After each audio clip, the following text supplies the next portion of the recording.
भारत के जलाशयों, झीलों और बांधों पर फ्लोटिंग सोलर प्लांट लगाने के लिए जुलाई 2026 में केंद्रीय मंत्रिमंडल ने किस योजना की मंजूरी दे दी है? तो यहाँ पर हाल ही में अप्रूव हो गई है प्रधानमंत्री सूर्य सरोवर योजना। ठीक है, इसके बारे में थोड़ी डिटेलिंग देखते हैं। तो इस योजना की घोषणा हाल ही में हुई 31 जुलाई को। कुल बजट इसके लिए आवंटित है 5070 करोड़ रुपए का। योजना का मुख्य उद्देश्य क्या है? देश के जलाशयों, झीलों और बांधों पर फ्लोटिंग सोलर प्लांट लगाकर बड़े पैमाने पर सौर ऊर्जा का उत्पादन करना। इस तरह से लगता है कुछ आपका सोलर प्लांट जो कि फ्लोटिंग होता है।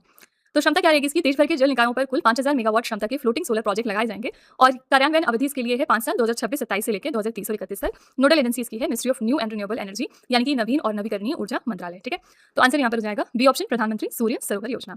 अभी कुछ दिनों पहले हमने बात करी थी किस योजना की? राष्ट्रीय कृषि विकास योजना की। और इसके बारे में हमने क्या डिस्कशन किया था? महाराष्ट्र इसके अंतर्गत पहला राज्य बन गया है जिसको कि सेकंड इंस्टॉलमेंट मिलने जा रहा है। ठीक है, क्यों मिलने जा रहा है? कि महाराष्ट्र ने जो फर्स्ट इंस्टॉलमेंट था उसका 75% पूरी तरह से यूटिलाइज कर लिया है। तो महाराष्ट्र पहला राज्य है जिसको अब इसके अंदर में सेकंड इंस्टॉलमेंट प्रोवाइड करेगा सेंट्रल गवर्नमेंट। ठीक है, तो इस वजह से हमारी ये राष्ट्रीय कृषि विकास योजना भी चर्चा में थी। ओके, जो भी स्कीम्स इस तरह से न्यूज में आएंगी वो आपको याद में रखनी होती है। तो चलिए हम केंद्र सरकार की कुछ योजनाएं रिवाइज कर लेते हैं।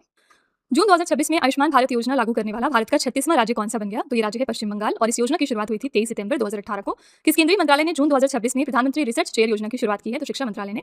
मार्च 2026 में केंद्रीय मंत्रिमंडल ने भारत भर में 100 प्लग एंड प्ले औद्योगिक पार्क विकसित करने के लिए किस योजना को मंजूरी दी है? तो ये थी भव्या योजना। भव्या का फुल फॉर्म है भारत औद्योगिक विकास योजना। से नो टू प्रॉक्सी सरपंच अभियान किस मंत्रालय ने शुरू किया है? तो पंचायती राज मंत्रालय ने। मार्च 2026 में केंद्रीय मंत्रिमंडल ने जल जीवन मिशन को दिसंबर 2028 तक बढ़ाने की मंजूरी दे दी। इसकी शुरुआत कब हुई थी? तो 15 अगस्त 2019 को। फरवरी 2026 में गृह मंत्री अमित शाह ने जीवंत ग्राम कार्यक्रम 2.0 का शुभारंभ कहां से कर दिया है? तो असम के नतनपुर से। और आखिरी प्रश्न है, केंद्रीय बजट 2026 और 27 में ग्रामीण महिला उद्यमियों के उत्पादों को बढ़ावा देने के लिए किस नई पहल की घोषणा की गई थी? तो आंसर यहाँ पर शी मार्ट्स। ठीक है, तो ये हमारी कुछ सेंट्रल गवर्नमेंट की स्कीम्स हैं जो आपको रिवाइज करते रहना है। क्वेश्चन नंबर 2 है, स्कॉटलैंड के ग्लासगो में आयोजित कॉमनवेल्थ गेम्स 2026 में पुरुषों की जैवलिन थ्रो स्पर्धा में नीरज चोपड़ा ने कितने मीटर के थ्रो के साथ रजत पदक जीता है? तो सबसे पहली बात याद रखिएगा, नीरज चोपड़ा को इस इवेंट में सिल्वर मेडल मिला है। इनका थ्रो कितने मीटर का था आपको ये बताना है, 85.83 मीटर का। ए ऑप्शन करेक्ट है। तो स्कॉटलैंड के ग्लासगो में आयोजित कॉमनवेल्थ गेम्स 2026 में नीरज चोपड़ा ने पुरुषों की जैवलिन थ्रो स्पर्धा में 85.83 मीटर के थ्रो के साथ रजत पदक जीत लिया है। स्वर्ण पदक मिला है श्रीलंका के रुमेश तरंगा पथिरागे को। इन्होंने 89.75 मीटर के रिकॉर्ड थ्रो के साथ स्वर्ण पदक जीता। कांस्य पदक मिला है भारत के युवा एथलीट यशवीर सिंह को। इन्होंने अपने डेब्यू मैच में 85.41 मीटर का पर्सनल बेस्ट थ्रो कर कांस्य पदक अपने नाम किया है। ठीक है, तो यहाँ पर करेक्ट आंसर हो जाएगा ए ऑप्शन। और आजकल ना ये जो रुमेश तरंगा हैं ये बहुत न्यूज में बने हुए हैं। अभी पिछले दिनों इन्होंने रोम डायमंड लीग भी जीता था। ठीक है, और हमने बात की थी कि इन्होंने और कौन सा लीग जीता था? इन्होंने दोहा डायमंड लीग भी जीता है 2026 में। ठीक है, तो ये काफी चर्चे में बने रहते हैं इस वजह से। इनकी कंट्री आपको जरूर याद रखनी चाहिए, ये श्रीलंका से है। ओके, क्वेश्चन नंबर 3 है, जुलाई 2026 में सऊदी अरब और 13 अन्य देशों ने किस जलडमरू मध्य की सुरक्षा के लिए एक बहुराष्ट्रीय समुद्री रक्षा गठबंधन बनाने की घोषणा की है? तो यहाँ पर हम कौन से एक स्टेट को अपने प्रोटेक्ट करने की कोशिश कर रहे हैं? ये है हमारा बाबल मंडेब जलडमरू मध्य। ठीक है, और इसकी लोकेशन चेकआउट कर लेते हैं। आप देख सकते हैं कि यहाँ पर ये जो पोर्शन है ना, ये आपका बाबल मंडेब है। एथियोपिया कंट्री यहाँ आती है, सूडान, इजिप्ट, ये सब कंट्रीज हैं। और ये बीच में आपका रेड सी लोकेटेड है। और जो स्टेट ऑफ हॉर्मुज जो बहुत ज्यादा न्यूज में है वो यहाँ पर है। ठीक है, पर्शियन गल्फ के इधर की साइड, यूएई, ओमान, सऊदी अरब जैसे देश है। तो यहाँ पर बाबल मंडेब के खतरे को देखते हुए ना ये डिसीजन लिया गया है कि एक ऐसा कोलिशन बनाया जाए जो कि इस बाबल मंडेब को प्रोटेक्ट कर सके। ठीक है, तो सऊदी अरब और 13 अन्य देशों ने बाबल मंडेब जलडमरू मध्य लाल सागर और अदन की खाड़ी में नौवहन और व्यापारिक जहाजों की सुरक्षा के लिए मल्टीनेशनल मैरीटाइम डिफेंस कोलिशन बनाने की घोषणा करती है। इस गठबंधन का उद्देश्य क्या है? लाल सागर और आसपास के जलमार्गों में हुती विद्रोहियों के खतरों व हमलों से अंतर्राष्ट्रीय व्यापार और ऊर्जा आपूर्ति मार्गों को सुरक्षित रखना। इस गठबंधन का नेतृत्व सऊदी अरब कर रहा है और इसका स्थायी मुख्यालय भी इस वजह से सऊदी अरब के रियाद में बनाया जाएगा।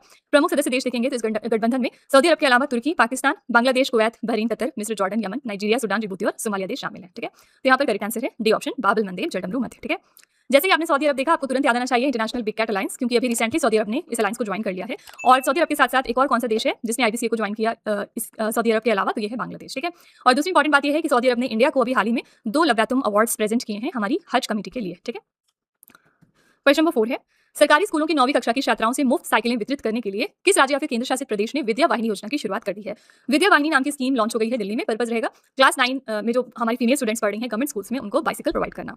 तो सरकारी स्कूलों की 9वीं कक्षा की छात्राओं को मुफ्त साइकिलें देने के लिए दिल्ली सरकार ने विद्या वाहिनी योजना की शुरुआत कर दी है। इसकी शुरुआत यहाँ की मुख्यमंत्री रेखा गुप्ता ने की है जुलाई 2026 में। इसके तहत पहले चरण में 3000 छात्राओं को साइकिलें बांटी गई और कुल 1.40 लाख छात्राओं को लाभान्वित करने का लक्ष्य यहाँ पर रखा गया है। ठीक है, तो यहाँ पर डी ऑप्शन करेक्ट है, दिल्ली। अगर आपको याद हो, इससे मिलती जुलती स्कीम कुछ दिनों पहले उत्तर प्रदेश ने भी लॉन्च की थी, जहाँ पर उत्तर प्रदेश ने ये कहा था कि वो इनके स्टेट के फीमेल मेरिटोरियस स्टूडेंट्स को स्कूटी प्रोवाइड करेंगे। ठीक है, और इसीलिए इस स्कीम का नाम उन्होंने क्या रखा था? रानी लक्ष्मीबाई स्कूटी स्कीम। ठीक है, तो आपसे पूछ सकते हैं एग्जाम में कि रानी लक्ष्मीबाई स्कूटी स्कीम कहाँ की है? उत्तर प्रदेश की। और ये वाली विद्या वाहिनी स्कीम है दिल्ली की, तो कंफ्यूज नहीं करिएगा। ठीक है, क्वेश्चन नंबर 5 है, जुलाई 2026 में भारत और किस देश के बीच फवारा UPI cross border payment corridor आधिकारिक तौर पर शुरू हुआ है? तो ये हमारा cross border payment corridor officially launch हो गया है इंडिया और मालदीव के बीच में। जुलाई 2026 में भारत और मालदीव के बीच फवारा UPI cross border payment corridor आधिकारिक तौर पर शुरू हो गया है। इस व्यवस्था के तहत मालदीव की त्वरित भुगतान प्रणाली फवारा को भारत के यूनिफाइड पेमेंट इंटरफेस के साथ जोड़ा गया है। उद्देश्य क्या रहेगा, इससे मालदीव से भारत में यूपीआई सक्षम बैंक खातों में सीधे और वास्तविक समय में धन ट्रांसफर किया जा सकेगा। ठीक है, मालदीव की राजधानी यहाँ पर माले है, मुद्रा चलती है रुपया और राष्ट्रपति है मोहम्मद मोइसो। ठीक है, तो आंसर यहाँ पर है ए ऑप्शन मालदीव्स। मालदीव के साथ इंडिया कौन सी एक प्रमुख एक्साइज करता है, तो मालदीव के साथ हम करते हैं कोवरेन। ठीक है, आपसे एग्जाम में पूछ सकते हैं कि कोवरेन नाम की एक्साइज इंडिया कौन से देश के साथ करता है, याद रखिएगा मालदीव के साथ। यूपीआई की बात कर लेते हैं। यूपीआई को अडॉप्ट करने वाला लेटेस्ट देश कौन सा है, कैम्बोडिया। कैम्बोडिया 9वें नंबर का देश है जिन्होंने यूपीआई को अडॉप्ट किया, और इसके पहले 8th नंबर का देश कौन सा था, ये था कतर।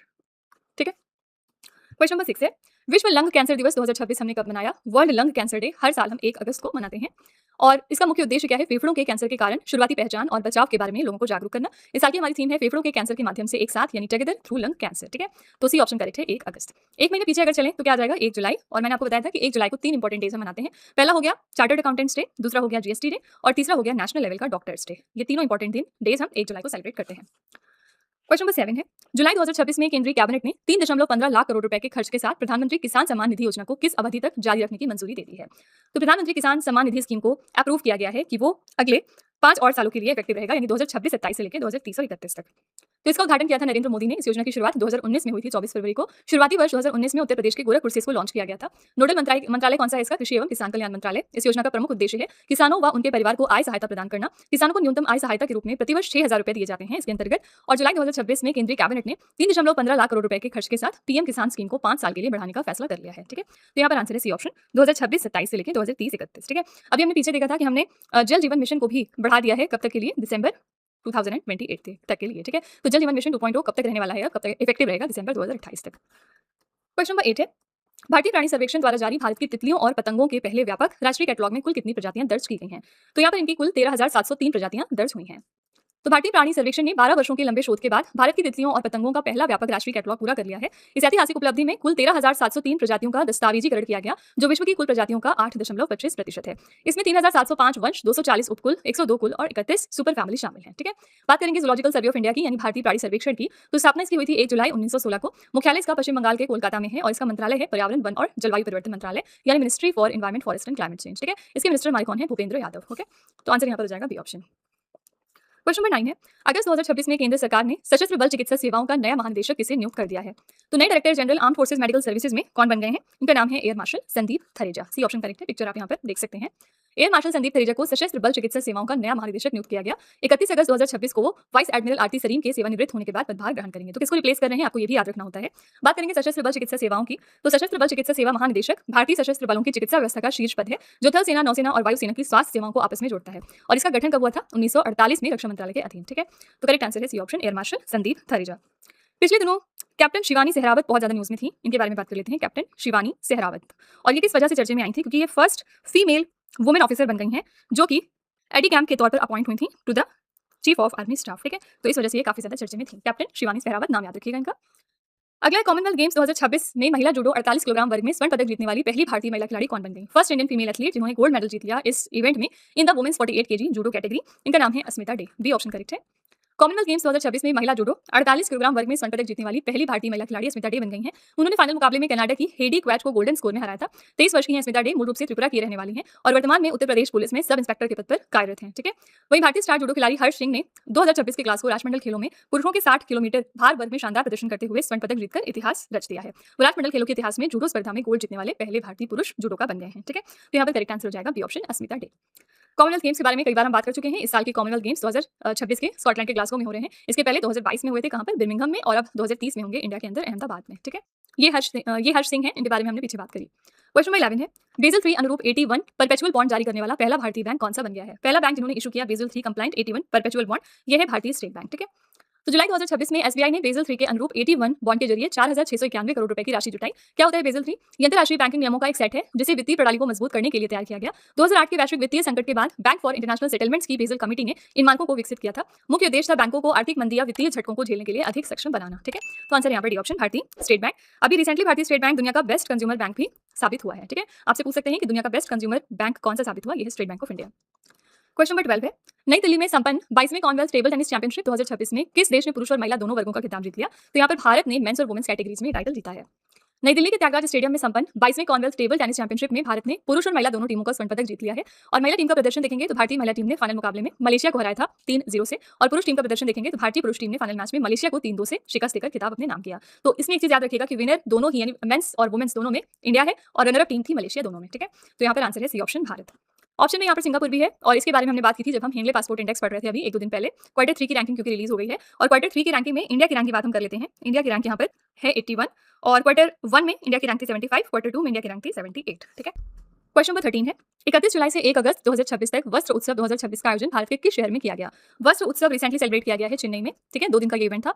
31 जुलाई से लेकर 1 अगस्त तक वस्त्र उत्सव का आयोजन चेन्नई शहर में किया गया। यह आयोजन श्री कुचलंबल कल्याण महल चिटपेट में हुआ था। उद्देश्य क्या था? भारत की समृद्ध हथकरघा विरासत, हस्तशिल्प और टिकाऊ फैशन को बढ़ावा देना तथा पारंपरिक कारीगरों एवं बुनकरों को सीधा मंच प्रदान करना। ठीक है, तो यहाँ पर आंसर हो जाएगा ए ऑप्शन चेन्नई। अभी रिसेंटली चेन्नई में कौन सी ब्रिक्स की एक मीटिंग हुई थी? यहाँ पर 3rd एडिशन हुआ है ब्रिक्स न्यूरो साइंस सिंपोजियम का। ठीक है, तो जितने भी ब्रिक्स के अंडर में इवेंट्स हो रहे हैं उसमें वेन्यू आपको याद में रखना है। कमेंट में जरा बताइएगा कि जो ब्रिक्स की हमारी प्रेसिडेंसी है उसके सेलिब्रेशन में हम किस पर्सन को एज अ चीफ गेस्ट बुला रहे हैं। कमेंट में इसका आंसर आपको लिखना है। क्वेश्चन नंबर 14 है केंद्रीय मंत्री ज्योतिरादित्य सिंधिया ने पंडित दीनदयाल उपाध्याय दूरसंचार उत्कृष्टता पुरस्कार 2025 से किसे सम्मानित किया है? ये ऑनर किसको दिया गया? आंसर हो जाएगा अमंत्या टेक्नोलॉजीज प्राइवेट लिमिटेड और फिनारा को। डी ऑप्शन करेक्ट है। तो जुलाई 2026 में केंद्रीय मंत्री ज्योतिरादित्य सिंधिया ने पंडित दीनदयाल उपाध्याय दूरसंचार उत्कृष्टता पुरस्कार 2 संगठनों को प्रदान किया है। पुरस्कार विजेता संगठन देखेंगे तो अमांत्य टेक्नोलॉजीज प्राइवेट लिमिटेड दूरसंचार प्रौद्योगिकी और नवाचार में उत्कृष्ट योगदान के लिए इनको दिया गया। दूसरे है फिनारा दूरसंचार क्षेत्र में उल्लेखनीय कार्य के लिए इनको मिला है। ठीक है, तो ये पुरस्कार भारत सरकार के दूरसंचार विभाग द्वारा दूरसंचार क्षेत्र में उल्लेखनीय कार्य के लिए दिया जाने वाला एक प्रतिष्ठित राष्ट्रीय पुरस्कार है। इसमें पुरस्कार की राशि होती है 2 लाख रुपए। ठीक है, तो यहाँ पर करेक्ट आंसर है डी ऑप्शन। क्वेश्चन नंबर 15 है जुलाई 2026 में केंद्र शासित प्रदेश लद्दाख ने जम्मू कश्मीर प्राचीन स्मारक संरक्षण अधिनियम के तहत कितने धरोहर स्थलों को संरक्षित स्मारक घोषित किया है? तो यहाँ पर 23 ऐसे इनके हेरिटेज साइट्स हैं जिनको प्रोटेक्टेड मॉन्यूमेंट्स के तौर पर डिक्लेयर किया गया। जुलाई 2026 में केंद्र शासित प्रदेश लद्दाख ने 23 धरोहर स्थलों को संरक्षित स्मारक घोषित कर दिया है। इन स्थलों में मुख्य रूप से प्राचीन शैलचित्र यानी पेट्रोग्लिफ, गुफाएं, किले और मठ शामिल हैं। इस कदम का मुख्य उद्देश्य क्या है? लद्दाख की समृद्ध पुरातात्विक, ऐतिहासिक और सांस्कृतिक विरासत को कानूनी सुरक्षा प्रदान करना और उसका संरक्षण करना। ठीक है, लद्दाख भारत का एक प्रमुख केंद्र शासित प्रदेश है। यहाँ पर उपराज्यपाल है मिस्टर विनय कुमार सक्सेना। कुल जिलों की संख्या यहाँ पर 7 हो गई है। पहले लद्दाख में सिर्फ 2 ही जिले हुआ करते थे, लेह और कारगिल। ठीक है, और विनय कुमार सक्सेना ने किसको रिप्लेस किया ये भी याद रखिएगा, इन्होंने मिस्टर काविंदर गुप्ता को रिप्लेस किया है। ओके, तो यहाँ पर करेक्ट आंसर था सी ऑप्शन 23। तो फ्रेंड्स ये थे आज के हमारे most important 15 current affairs. I really hope कि आपको हमारा सेशन पसंद आया होगा और आप जरूर कुछ ना कुछ नया सीख कर ही जा रहे होंगे।